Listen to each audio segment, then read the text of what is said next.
Graça e paz, irmãs. Você que se aborrece quando aquele homem diz: não, vem para casa, eu não aguento mais o dia todo com esses meninos. Isso é uma expressão. Ele está querendo dizer para você o seguinte: mulher, eu reconheço que tem coisas que só você pode fazer. Eu não sou capacitado para isso. Você tem que aprender a ouvir o seu marido nas entrelinhas. Porque homem é feito do barro bruto. Nenhum animal foi feito do barro, pois o homem foi. A Bíblia não diz que tinha minhoca no barro que Deus fez o homem. Mas o homem foi feito do barro bruto. Só Deus pode fazer essa raça de barro. Você viu que na hora que Deus foi fazer a mulher, Ele não fez do barro. Ele pegou da costela. Material burilado. Tinha sangue. Tinha carne. Tinha osso. Por isso que muitas de nós somos um osso.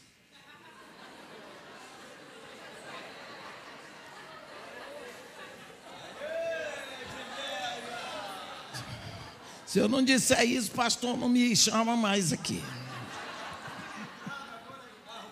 Mas vamos trabalhar. Por favor, abra sua Bíblia no capítulo 26 de Gênesis. Vamos falar da palavra de Deus.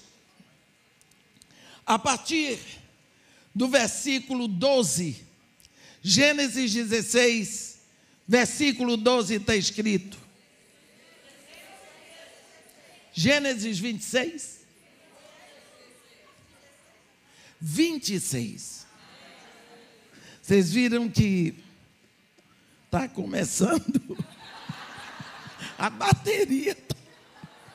Não, mas vamos direitinho. Que coisa boa. Se eu fosse muito inteligente, diria: eu fiz assim para ver se vocês são atentos. Mas não foi, não. Eu enganei mesmo. Está escrito assim: semeou Isaque naquela terra, e no mesmo ano recolheu 100 por 1, porque o Senhor o abençoava. Não é bom?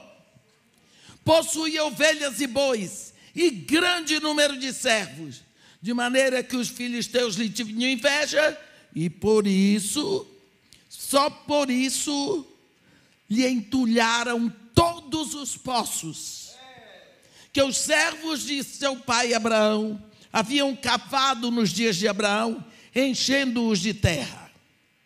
Disse Abimeleque a Isaque: aparta-te de nós, porque já és muito mais poderoso do que nós.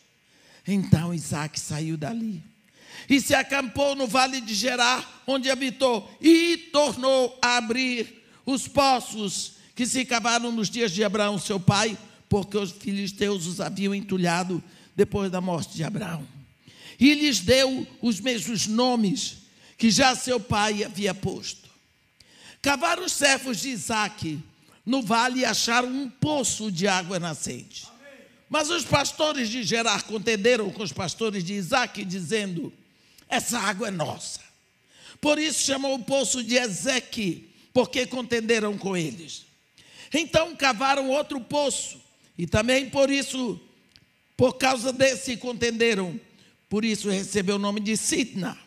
Partindo dali, cavou ainda outro poço, e como por esse não contenderam, chamou-lhe Reobote e disse: porque agora nos deu lugar o Senhor, e prosperaremos na terra.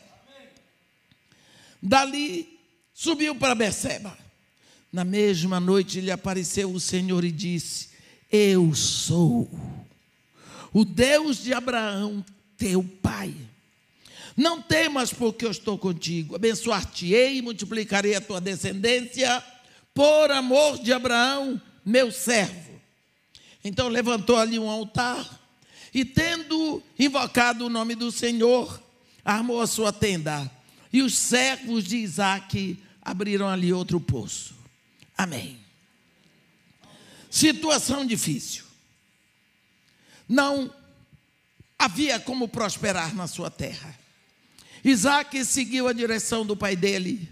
Foi para a terra de Abimeleque. Foi muito bem recebido. Chegou lá, recebeu terra para produzir.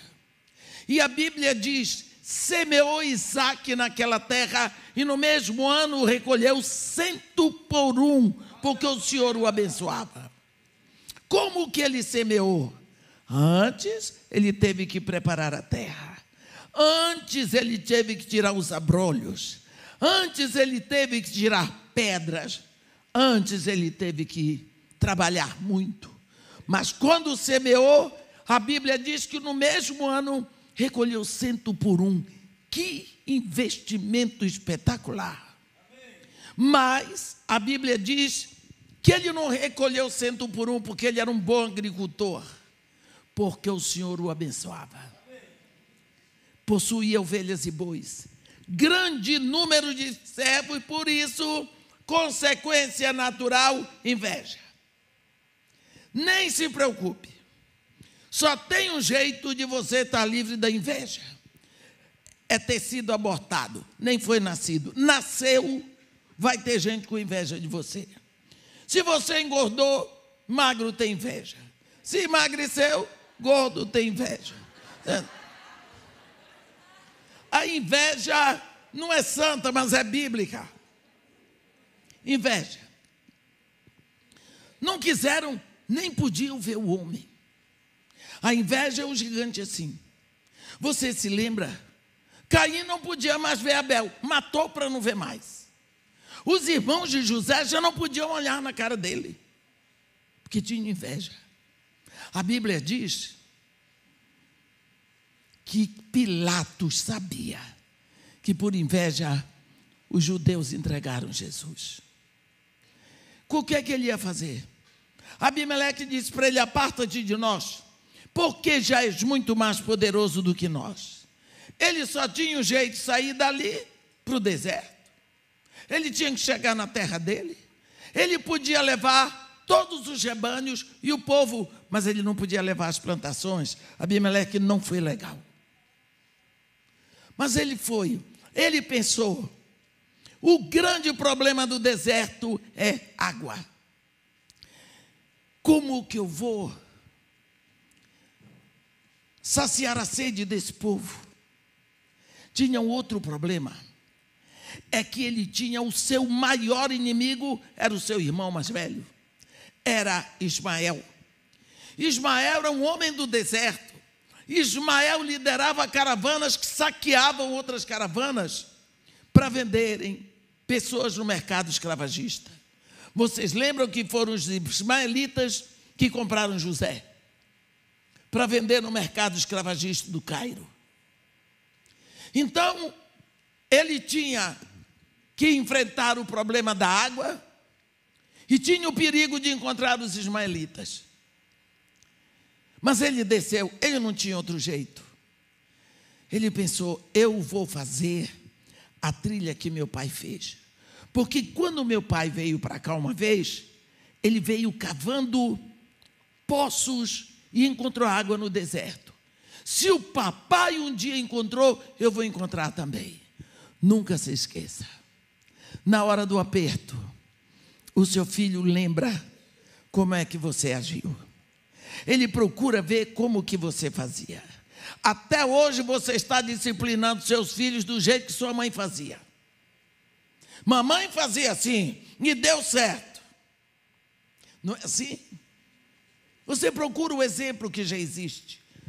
Isaque seguiu a trilha que o pai dele tinha feito. Quando chegou em determinado lugar, ele viu o lugar onde o pai já tinha cavado um poço. Ficou feliz, mas os filisteus tinham entulhado com terra. Ele pensou: mas se o papai achou água aqui, eu vou achar. É só tirar o entulho. Botou os servos dele para tirar entulho. E tira. Quando a água brotou, festa boa, alegria, celebração. crente é desse jeito. Descendência de Abraão faz festa. Acordou o inimigo foi lá. Sai daqui que essa água é nossa. A água é nossa. Brigaram. Mas o poço se chamou Ezeque, quer dizer, o poço da contenda. Continuaram descendo. Depois de não sei quanto tempo, acharam outro lugar. Os filisteus também tinham entulhado. Vamos tirar entulho. Quando a água brotou, lá vem os filisteus. A água é nossa. Saiam daqui. Agora a briga foi dura. Aí deram a esse poço o nome de Sitna, que quer dizer ódio. Desceram. E depois de muito tempo acharam outro lugar, outro poço, que estava entulhado. Tiraram o entulho, os filisteus não vieram mais. Deram a esse poço o nome de Reobote, porque Isaque disse: agora nos deu lugar ao Senhor e prosperaremos na terra. Reobote é o poço da prosperidade. Eu queria parar aqui para perguntar para vocês se vocês observaram o que a Bíblia está nos ensinando aqui. A água estava lá. Os filisteus não precisavam daquela água, mas eles não queriam que ninguém bebesse. Eles não iam beber da água. Esta mesma água, de onde beberam os servos de Abraão, a família de Abraão, esta água que saciou a sede de tantas pessoas no passado, tinha que ser proibida, porque os filisteus não bebiam dela e não queriam que ninguém mais bebesse. Vocês entenderam? Por que será, meus irmãos, que os filisteus fazem isso? Eles não querem beber daquela água, mas não querem que ninguém beba. Por que será que a água da palavra de Deus, a água da doutrina sadia da fé, que descedentou tantas gerações, tantas pessoas, de uma hora para outra, foi recebendo entulho de filisteus que não querem beber da mesma água e não querem que nós bebamos? Quando olhamos para trás e vemos que a doutrina sã da igreja tem sido entulhada por tanto modernismo, por tantas ideias que não vêm do trono de Deus, por tanto ensinamento, nem digo mundano, satânico, por tanta mistura, porque pessoas que não querem beber desta água santa, também não querem que bebamos, e vão trazendo doutrinas estranhas, fogo estranha, que está sendo pregado até mesmo nos púlpitos. Quando Paulo fala com Timóteo, ele diz: Timóteo, atenção, meu filho, porque nos últimos dias muitos apostatarão da fé por seguirem a ensinos de demônios e espíritos enganadores. Você diz: como é? Como é? Quem apostata da fé é crente. Mas como é que um crente vai seguir a ensino de demônios e espíritos enganadores se o crente não vai no centro de macumba? O crente não vai no centro espírita, mas os espíritos enganadores vão estar nos púlpitos das igrejas, ensinando. Você fala assim, você prega assim, você usa as palavras tais e tais. Jesus nunca ensinou isso. Os apóstolos nunca ensinaram isso. Por que será que nós temos esquecido o evangelho simples. Meus irmãos, a palavra de Deus é simples, o evangelho é simples, a fé é simples. Em Apocalipse, nós vemos o momento em que João diz que ele viu, ele viu um anjo voando pelo meio do céu. E esse anjo tinha na mão um evangelho eterno para ser pregado a todos aqueles que se assentam na terra. Não é? E este anjo, pelo meio do céu, voava e dizia: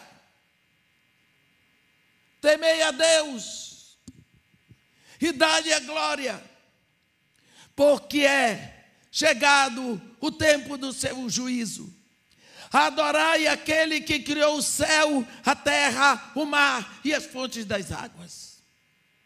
Olha o evangelho eterno que este anjo estava pregando. Temei a Deus, dai-lhe a glória.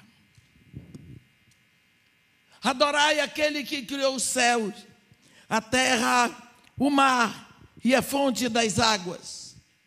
Por que será que hoje nós estamos pregando tantas coisas difíceis? Por que será que não pregamos o básico?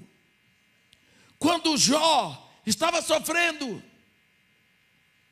ele tinha passado pela perda total dos seus bens, teve uma falência financeira total, em seguida um luto total, morreram todos os filhos.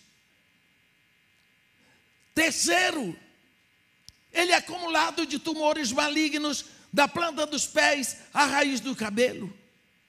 Como se não bastassem, vem aqueles 3 amigos dele. Oh, meu Deus, eu acho que aquilo dali foi o pior de tudo. Vieram de longe para dizer para eles, porque não conheciam a Deus. Jó, coitado, no meio disso ficou tão confuso. E começou a perguntar. E ele perguntava: oh, se eu soubesse onde encontrá-lo, eu me achegaria ao seu tribunal. Mas se eu olho para frente, eu não vejo, atrás eu não diviso. Se opera à minha direita, eu não percebo a esquerda. Mas ele sabe o meu caminho. Jó começou a fazer pergunta, coitado. Porque os amigos, que ninguém merece, estavam fazendo Jó enlouquecer. Ele vai perguntando, coitado, pergunta, agoniado, sofrido. Capítulo 38. Deus vira a mesa com Jó. Ele vira a mesa e diz: chega, Jó, você até agora perguntou, agora eu vou perguntar, eu quero que você me responda. Onde que você estava, Jó, quando eu lançava os fundamentos da terra? Hein? Dize-me, Jó, se é que tu tens entendimento. Hein, Jó?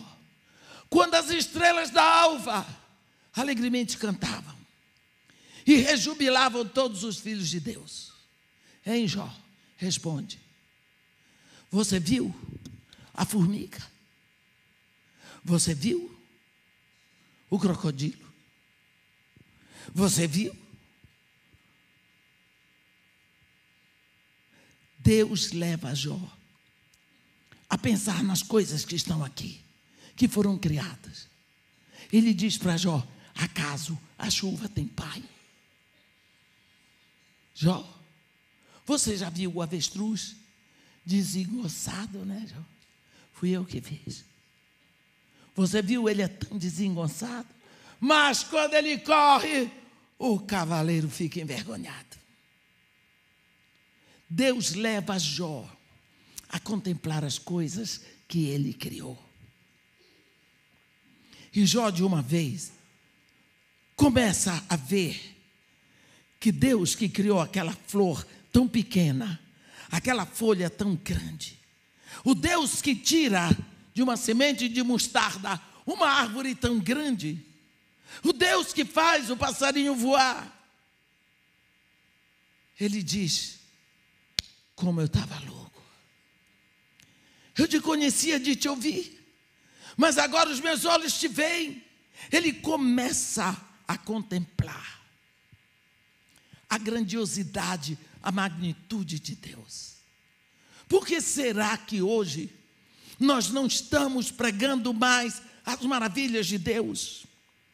A grande bênção de termos sido criados, de respirarmos, sabendo que Deus abriu o balão de oxigênio para nós e ainda não fechou, não pagamos um tostão.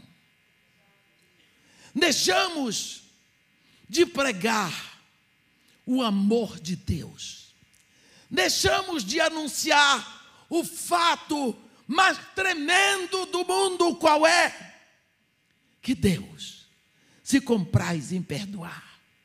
Tudo o que Ele fez é para nos perdoar, porque Ele nos ama a ponto de entregar seu Filho para gritar entre os céus e a terra o seu amor por nós. Que declaração contundente! Por que será que hoje os filisteus têm derramado tanto entulho sobre a proclamação da nossa fé, sobre essa pregação simples, sobre a verdade simples da palavra de Deus? Eles não querem para eles, mas eles não querem que bebamos.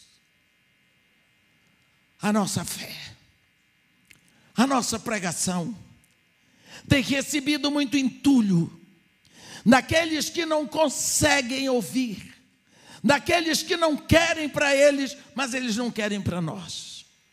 Nunca vi um povo ficar tão irado porque entregamos dízimos. Eles não entregam, mas se incomodam que entregamos. O dízimo não sai do bolso deles. Um dia eu disse solenemente: não se meta, porque não é da sua conta. Não se meta com crente, o que ele faz na igreja. Eu disse. Porque vem se meter uma pessoa, gasta o que for para fazer oferta, dia 31 de dezembro, sujando as praias, mas é a fé deles para derramar tudo para Iemanjá. Ninguém levanta um dedo para criticar, mas vai se meter com o dinheiro que um filho de Deus entrega para missões. O filisteu não quer a água para ele, mas ele não quer que ninguém beba. Isaac atravessou o deserto, cavando poços de águas que tinham servido tanto, mas que tinham sido entulhados pelos filisteus. Até que ele encontra Reobote. Que bom que ele permaneceu cavando. A palavra de Deus diz: resistir ao diabo e ele se afastará. Na terceira vez, passou Ezeque, passou Sitna, chegou Reobote. Agora nos deu lugar o Senhor e prosperaremos na terra. Dali, ele sobe para Berseba. A Bíblia diz: naquela mesma noite. Naquela mesma noite, lhe apareceu o Senhor. É interessante que Deus não aparece para ele quando ele teve a dificuldade na terra de Abimeleque. Deus não fala com ele quando ele teve a dificuldade no primeiro poço, Ezeque. Deus não aparece para ele quando ele teve a dificuldade no segundo poço, Sitna. Deus deixou que ele permanecesse cavando, permanecesse buscando, que ele fosse avante. Agora que ele chegou a Reobote, na mesma noite, Deus aparece para Isaac. E Deus aparece assim: eu sou o Senhor, o Deus de Abraão, teu pai. Meus irmãos, o pastor Jeremias não se apresentou. Chegou aqui, por que o pastor Jeremias não se apresentou? Todo mundo sabe quem é ele. Todo mundo conhece o pastor da igreja, graças a Deus. Hoje ele não me apresentou. Mas, quando eu vim aqui a primeira vez, ele me apresentou. Agora ele não faz mais essas coisas. Virei prata da casa. Por que é que Deus se apresentou a Isaac? Deus se apresentou a Isaac porque Isaac não o conhecia. Isaac era filho de Abraão. Quando Deus disse para ele: eu sou o Senhor, o Deus de Abraão, teu pai. A cabeça de Isaac foi assim: aquele Deus que tirou meu pai de Ur, que deu a ele uma promessa, aquele Deus a quem meu pai oferecia dízimos, aquele Deus que eu ouvia falar. Isaac cresceu numa casa onde muitas vezes ele ouviu falar sobre o milagre do nascimento dele. A mãe dele tinha 91 anos quando engravidou dele. O pai dele tinha 100. Ele sabia, ele ouviu muitas vezes, ele viu o pai adorando a esse Deus. Deus e Abraão, uma aproximação muito grande. Isaac sabia que quando o pai dele estava num momento muito difícil da vida, Deus foi lá. E Deus visitou. E Deus falou: Abraão, de hoje um ano eu virei aqui e Sara, tua mulher, terá tido um filho. Ele conhecia essa história. E Deus dali mandou os 2 anjos que vieram com ele para Sodoma, mas Deus não foi. Porque Deus ficou na tenda de Abraão.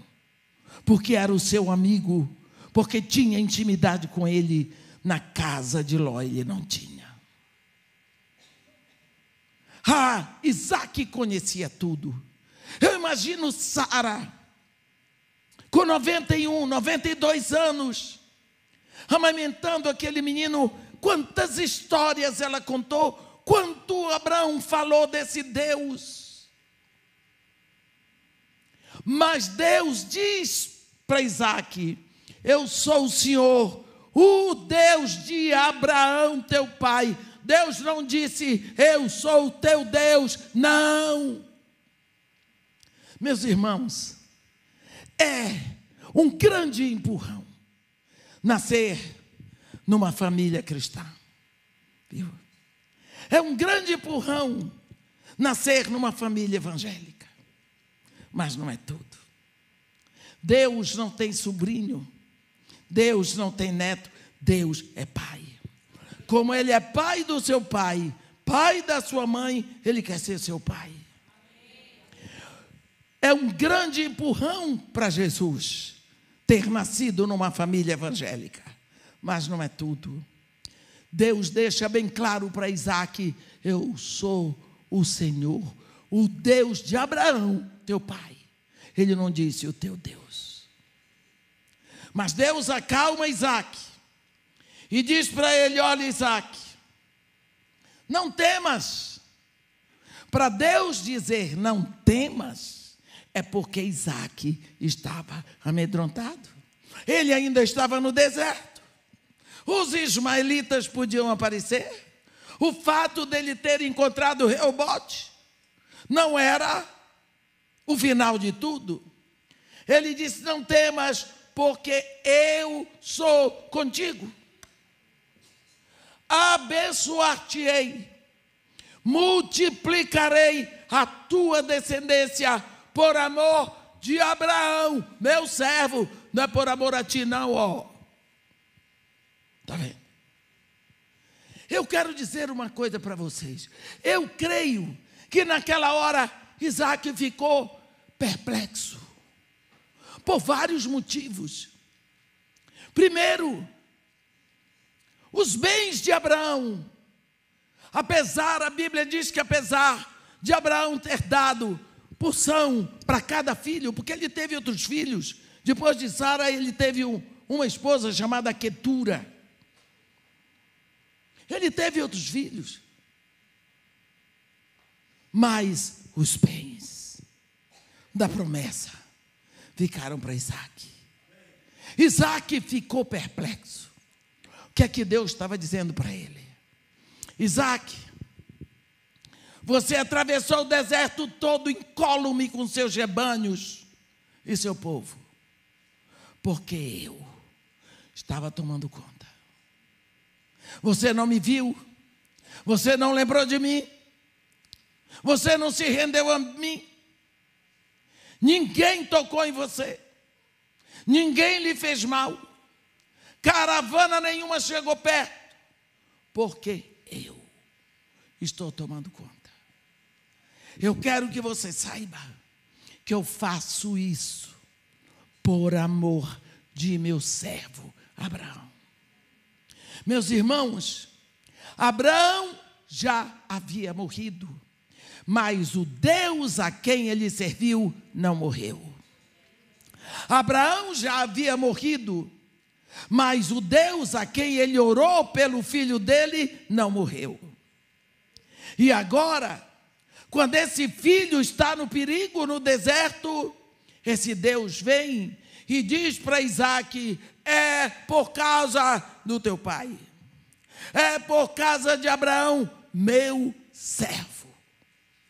Isso nos ensina a nós, pais, mas hoje eu falo para mães: será que nós aprendemos que Deus tem uma poupança onde nós podemos colocar, semear?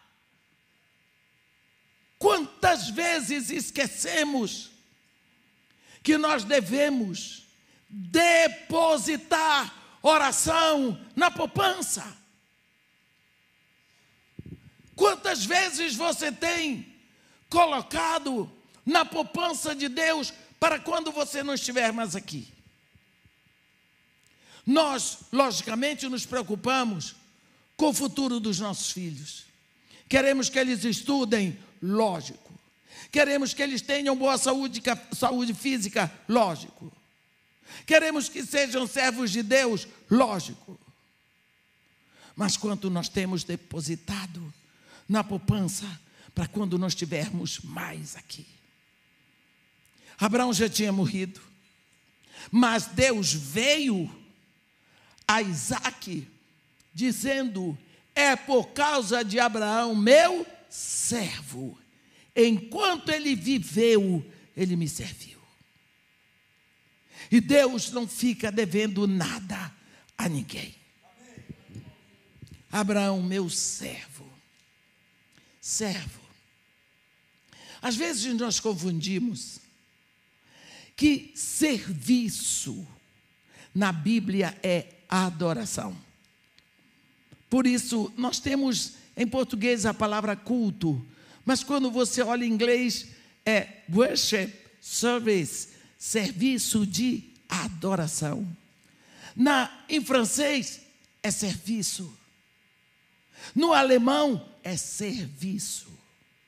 Mas em português é culto.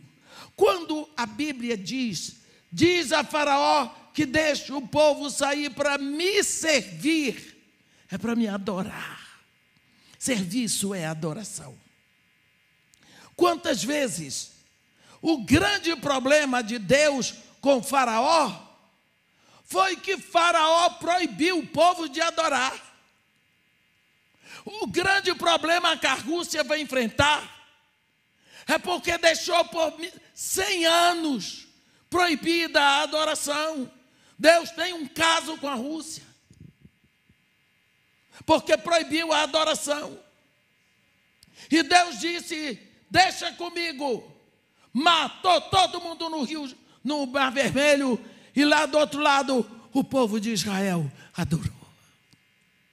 Adorou ou não? Adorou, serviu. Quando Deus diz para Abraão, por amor, quando ele diz para Isaque, por amor de Abraão, meu servo, aquele que me adorou, aquele que me adorou. Meus irmãos, desde toda a eternidade, Deus criou seres espirituais que o adoram, querubins e serafins, anjos e arcanjos, e toda uma pleiade celestial que o adora. Existe um culto contínuo diante do trono de Deus. Quando nós começamos o culto aqui, nós invadimos esse culto. Quando nós saímos, o culto continua. Serviço. Quando Deus disse para Isaque, o teu pai me adorava, a adoração dele continua, porque um dia ele me adorou. Então a adoração dele está continuamente diante de mim. Isaque, naquela hora, levantou ali um altar, e tendo invocado o nome do Senhor, armou a sua tenda, e os servos de Isaque abriram ali um poço. É interessantíssimo ver como esse rapaz imediatamente quer seguir os passos do pai dele, porque Deus deu testemunho a ele de que seu pai era um adorador. Eu multiplicarei a tua descendência, por amor de Abraão, meu servo. Ali, a partir daquele momento que Isaque se rende a Deus, se entrega a Deus, Deus passa a ser o Deus de Abraão e o Deus de Isaque. Você vê que quando Deus vai se apresentar a Jacó, em Gênesis 28, ele diz: eu sou o Senhor, o Deus de Abraão, teu pai, e de Isaque. Então é quando Isaque levanta aquela pedra que ele fez por travesseiro, derrama óleo em cima e se rende. Ali Deus passa a ser o Deus de Abraão, de Isaque e de Israel. Isaque não tem um Deus porque o pai dele tinha, mas porque ele se rendeu a esse Deus. Jacó não tinha um Deus porque o avô e o pai tinham, mas porque ele se rendeu a Deus. Nós precisamos deixar bem claro, primeiro para Deus, que nós somos dele. Então, quanto você tem adorado? Quanto tempo você usa para adoração? Lembre-se que todo o tempo que você passa em adoração, você está colocando na poupança para os seus filhos. Você está depositando oração na poupança de Deus. Lá não tem inflação. Você está depositando.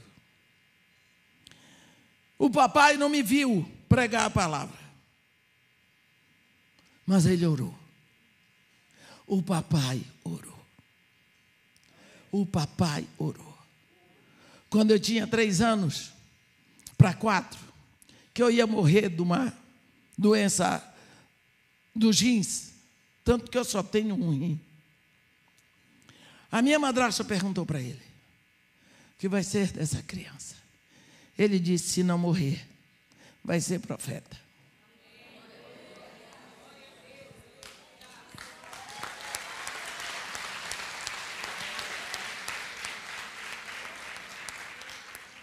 eu não soube disso até muito tempo depois, quando eu já estava pregando a palavra. Ele orou por mim, porque eu tinha tudo para não dar certo. Eu era uma criança horrível. Melhorei um pouco. Uma coisa eu quero dizer para você: você pode deixar todo o ouro desse mundo para os seus filhos, uma guerra acaba com isso tudo. Um incêndio acaba com tudo. Uma enchente acaba com tudo. Um terremoto acaba. Mas o que você põe na poupança de Deus rende para a eternidade. O que valeu Isaac durante todo o seu percurso no deserto foi o que o pai dele tinha feito, e o pai já tinha morrido. Eu estou falando isso para você, minha irmã, porque nós temos falado tanto de mães que oram, mas parece que nós ainda não acordamos. Há um momento na vida de uma mulher, no deserto, sozinha com um filho adolescente. Ismael tinha 16 anos. Uma depressão horrível. Acabou a água. Agar deixou ele debaixo de um arbusto que ele ia morrer. Ela se afastou para não ver o filho morrer. E distante dele, achando que ele não ia mais ouvir, ela gritou. Ela deu um grito de dor. Você já enterrou um filho? Quem aqui já enterrou um filho?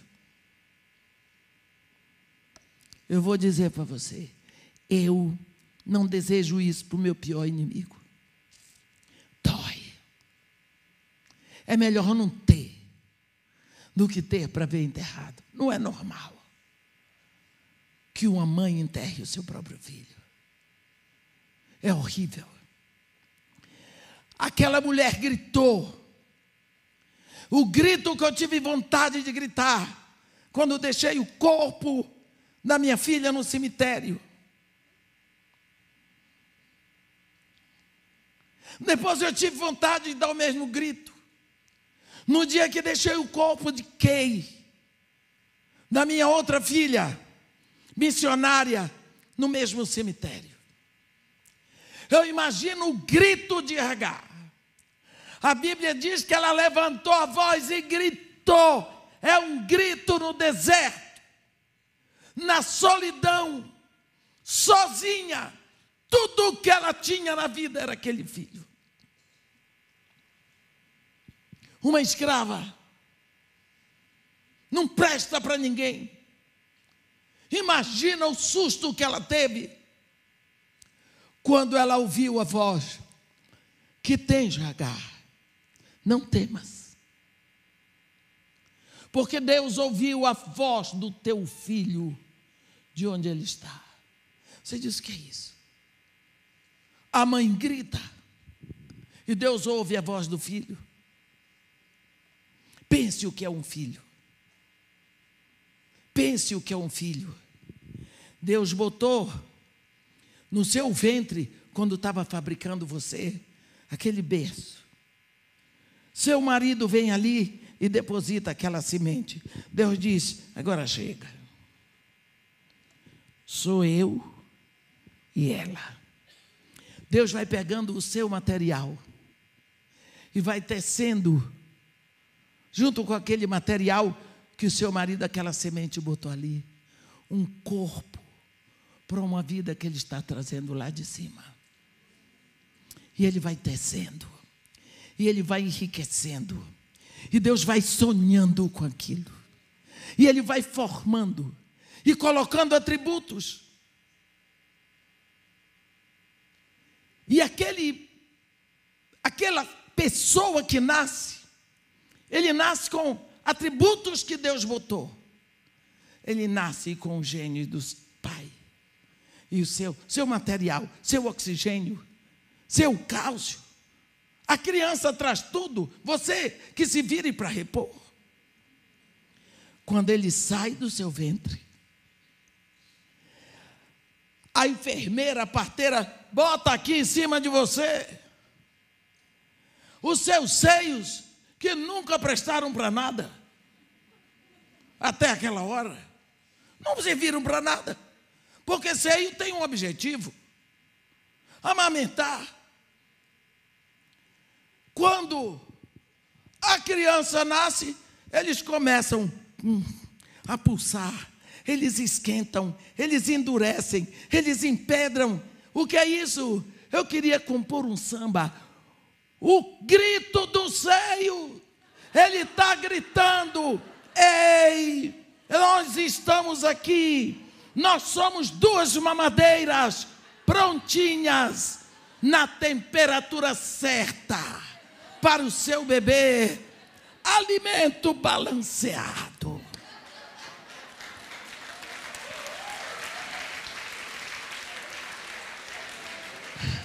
Obra do eterno Deus onipotente.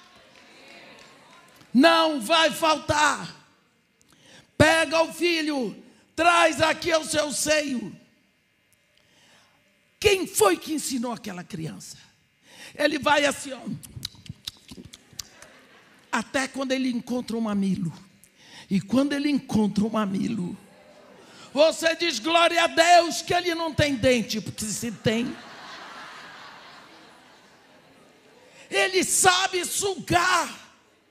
Quem ensinou? Eu não fui. Você também não. Mas ele suga. Você geme, você chora, o seio rasga. Ai, e ele está, não está nem aí para você. Ele foi feito do seu sangue. Quando nasce, ele vem mamar, se alimentar do leite que já foi seu sangue. Viu? E você pergunta, por que é que quando você ora, Deus ouve a voz dele? Por quê? Você entendeu isso? Deus está dizendo para você, minha irmã. Deus está dizendo para você, filha de Deus. Deus está dizendo para você, igreja feminina do século 21, que Deus lhe chama como parteira. Desculpe, como parceira, para criar essa juventude da igreja do século 21. Amamente com oração, amamente com meditação, amamente com vigília, amamente com jejum, mas amamente.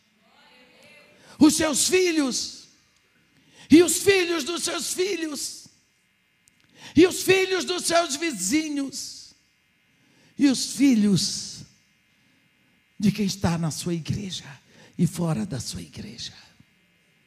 Porque você é mulher. Porque você é mulher, você tem seios para amamentar. Você tem ventre para engravidar. Você tem madre para se abrir e produzir uma vida. Uma coisa é certa: a oração que você faz é depositada no trono de Deus. Com oração não se brinca. Há um momento em Apocalipse 8, vem 7 anjos. A cada um é dado uma trombeta. Os anjos ficam lá, os 7, cada um com a sua trombeta, pronto para começar a tocar. Enquanto eles estão prontos, entra um outro anjo, com um incensário de ouro na mão. É dado a ele muito incenso. Ele pega ouro ou brasas vivas do altar, e ele põe muito incenso para perfumar o trono de Deus com as orações de todos os santos. E ele toma e ele perfuma a presença do trono do Deus da glória com a sua oração, com a minha oração. Quando você não tiver nenhum motivo para orar, você diga: Pai, eu vou orar hoje só para perfumar o teu trono.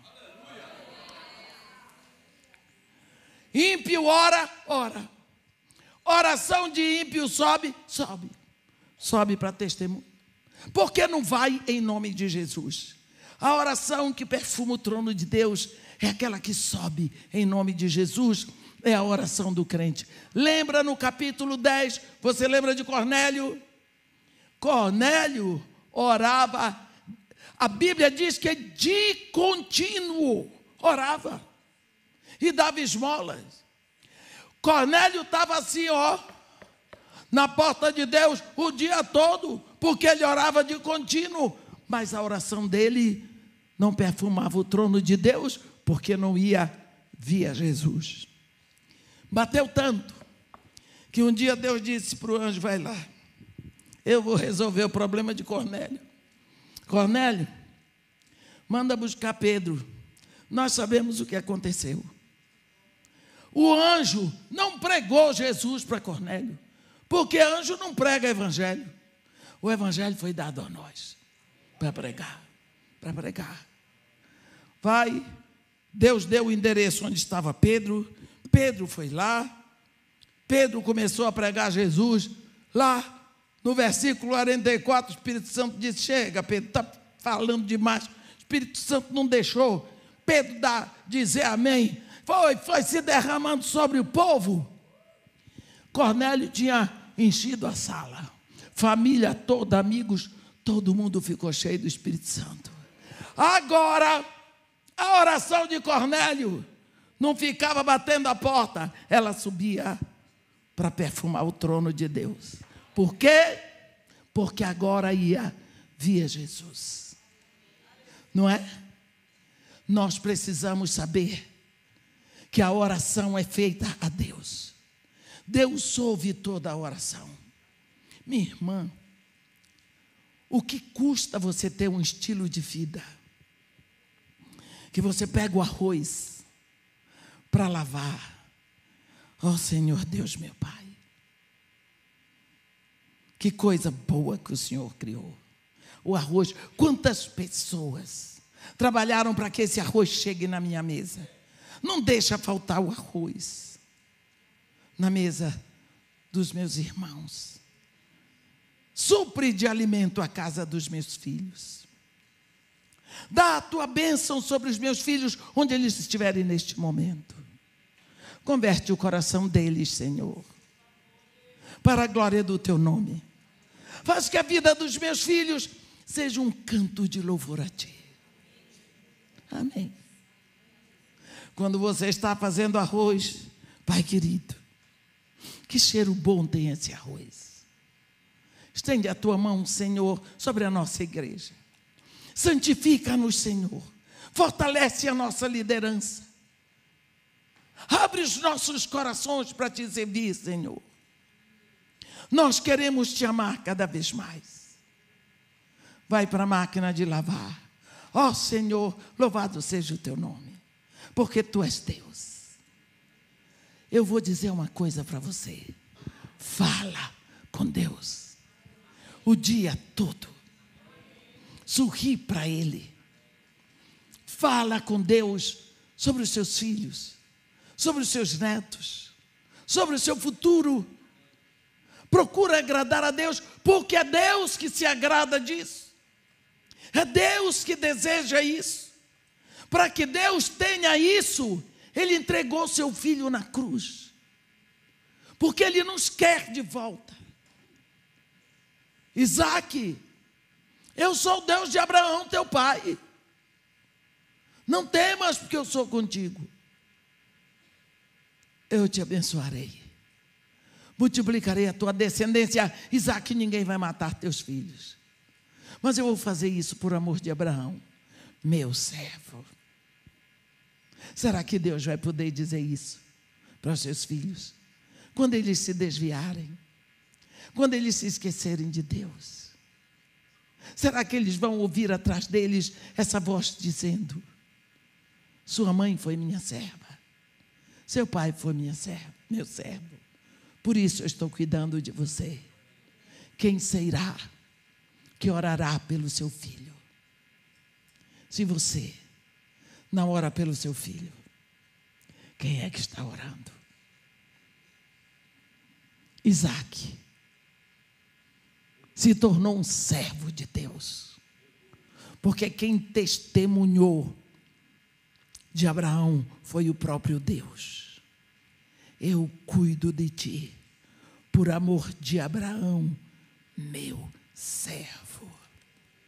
Amém? Que Deus nos abençoe e nos guarde, que faça resplandecer o seu reino sobre nós e tenha misericórdia de todos nós. Amém. Todo mundo.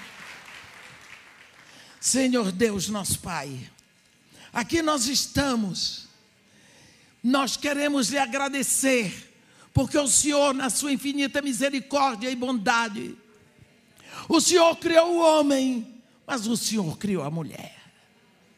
Nós somos o desfecho final da sua criação. O Senhor criou céus e terra. O Senhor criou todos os universos visíveis e todos os universos invisíveis. Na terra o Senhor chamou animais e vegetais e todos os seres. Enfim, o Senhor fez o homem para coroar a sua obra de criação. O Senhor trouxe a mulher. Obrigado ao Pai, porque o Senhor fez todas as coisas no conselho da sua vontade. Nós lhe agradecemos hoje, aqui, ó Pai, pelo mistério da sua bondade, revelado em Jesus Cristo sobre nós. Nós lhe agradecemos, porque o Senhor nos fez mães, mulheres, avós, sobrinhas, tias, na igreja do século 21. Nós lhe pedimos, ó Pai, que haja um despertar maior nos nossos corações, que nós possamos viver esse desejo de sermos mães segundo o teu coração, porque, Senhor, só tu és digno de adoração. Nós te agradecemos por este dia abençoado. Te agradecemos pela congregação dessa igreja. Amém. Louvado e glorificado seja o teu nome, pelo novo nome precioso e santo de Jesus. Amém. Pai, nós te agradecemos esse casamento. Todos nós, Deus, somos pessoas